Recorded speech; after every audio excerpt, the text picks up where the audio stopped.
Guys, চলে এসেছি লাইভে আবার। দেখুন, এই আমার রাজা, আর খাবারও দেওয়া আছে, ওই যে জল, বাট নিচে চাল। দেখো কি সুন্দর দাঁড়িয়ে আছে, দেখো দেখো কি দেখছে, বলছি তো ওই জন্য দেখছে, তাকে দেখে।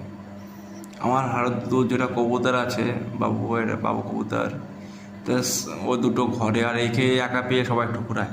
আমার হারও আছে, আমার সিঙ্গেল এই কদিন আগে একটা মারা গিয়েছে ফট করে, বাচ্চা কী হয়েছে অত টের পাইনি, কাজের থেকে এসে দেখি মারা গিয়েছিল। জাস্ট ও একা এখন, আর ও একা এখন ছোটো আছে, আর ওটা কালকে তোমাদের দেখাবো ওখানে সবাইকে। জাস্ট এখন এই আমার সাথে থাকে, ও আমার ঘরে থাকে, বলতে আমার ঘরে না, পাশের রুমের মা বাবাদের রুমে থাকে। চলো, বাই বাই গাইস।